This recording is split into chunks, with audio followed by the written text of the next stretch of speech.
ಹೌದು, ಅವರು ಈಗ ನಾವು CID ಕೊಟ್ಟಿದ್ದೇವೆ, ಅದರ ತನಿಖೆ ಮಾಡ್ತಾರೆ ಮತ್ತು ಪೋಸ್ಟ್ಮಾರ್ಟಮ್ ರಿಪೋರ್ಟು ಕೂಡ ನಿರೀಕ್ಷೆ ಮಾಡ್ತಾ ಇದ್ದೀವಿ. ಅದು ಬಂದ ಮೇಲೆ ಗೊತ್ತಾಗುತ್ತೆ ಏನಕ್ಕೆ ಸತ್ತಿದ್ದಾರೆ ಅವರು ಅಂತ.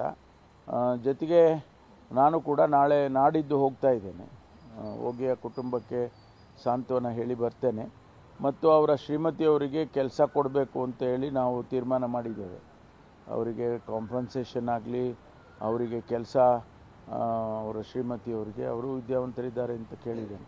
ಹಾಗಾಗಿ ಅವರಿಗೂ ಕೆಲಸ ಕೊಡೋದ್ರ ಬಗ್ಗೆ ಈಗಾಗಲೇ ಚರ್ಚೆ ಮಾಡಿದ್ದೇವೆ. ಮುಖ್ಯಮಂತ್ರಿಗಳು ನಾನು ಎಲ್ಲ ಚರ್ಚೆ ಮಾಡಿದ್ದೇವೆ, ಅವ್ರಿಗೆ ಕೊಡ್ತೇವೆ ಕೆಲಸ. ಶಾಸಕರ ಪುತ್ರನ ಮೇಲೆ ಆರೋಪ ಮಾಡಿದ್ದಾರೆ, ಸೊ ಅದಕ್ಕೆ ಸಂಬಂಧಪಟ್ಟಂತೆ ಇಲಾಖೆ ಯಾವ ರೀತಿ ಕ್ರಮ? ಇಲ್ಲ, ತನಿಖೆ ಕೊಟ್ಟಿದ್ದೀವಲ್ಲ, CIDಗೆ ತನಿಖೆ ಕೊಟ್ಟಿದ್ದೀವಿ. ತನಿಖೆ ಏನು ವರದಿ ಬರುತ್ತೆ ನೋಡೋಣ. ಒಂದು ವೇಳೆ ಅವರೆಲ್ಲ ಇನ್ವಾಲ್ವ್ ಆಗಿದ್ದಾರೆ, ಅದಕ್ಕೇನು ಕ್ರಮ ತಗೋಬೇಕೋ ತಗೊಳ್ತೀವಿ.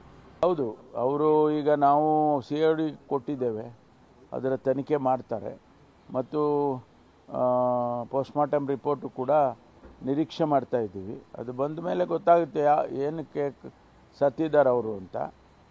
ಜೊತೆಗೆ ನಾನು ಕೂಡ ನಾಡಿದ್ದು ಹೋಗ್ತಾ ಇದ್ದೇನೆ, ಹೋಗಿ ಆ ಕುಟುಂಬಕ್ಕೆ ಸಾಂತ್ವನ ಹೇಳಿ ಬರ್ತೇನೆ ಮತ್ತು ಅವರ ಶ್ರೀಮತಿಯವರಿಗೆ ಕೆಲಸ ಕೊಡಬೇಕು ಅಂತ ಹೇಳಿ ನಾವು ತೀರ್ಮಾನ ಮಾಡಿದ್ದೇವೆ. ಅವರಿಗೆ ಕಾಂಪನ್ಸೇಷನ್ ಆಗಲಿ, ಅವರಿಗೆ ಕೆಲಸ, ಅವರ ಶ್ರೀಮತಿಯವರಿಗೆ, ಅವರು ವಿದ್ಯಾವಂತರಿದ್ದಾರೆ ಅಂತ ಕೇಳಿದ್ದೇನೆ. ಹಾಗಾಗಿ ಅವರಿಗೂ ಕೆಲಸ ಕೊಡೋದ್ರ ಬಗ್ಗೆ ಈಗಾಗಲೇ ಚರ್ಚೆ ಮಾಡಿದ್ದೇವೆ. ಮುಖ್ಯಮಂತ್ರಿಗಳು ನಾನು ಎಲ್ಲ ಚರ್ಚೆ ಮಾಡಿದ್ದೇವೆ, ಅವ್ರಿಗೆ ಕೊಡ್ತೇವೆ ಕೆಲಸ. ಶಾಸಕರ ಪುತ್ರನ ಮೇಲೆ ಆರೋಪ ಮಾಡಿದ್ದಾರೆ, ಸೊ ಅದಕ್ಕೆ ಸಂಬಂಧಪಟ್ಟಂತೆ ಇಲಾಖೆ ಯಾವ ರೀತಿ ಕ್ರಮ? ಇಲ್ಲ, ತನಿಖೆ ಕೊಟ್ಟಿದ್ದೀವಲ್ಲ, CIDಗೆ ತನಿಖೆ ಕೊಟ್ಟಿದ್ದೀವಿ. ತನಿಖೆ ಏನು ವರದಿ ಬರುತ್ತೆ ನೋಡೋಣ. ಒಂದು ವೇಳೆ ಅವರೆಲ್ಲ ಇನ್ವಾಲ್ವ್ ಆಗಿದ್ದಾರೆ, ಅದಕ್ಕೇನು ಕ್ರಮ ತಗೋಬೇಕೋ ತಗೊಳ್ತೀವಿ.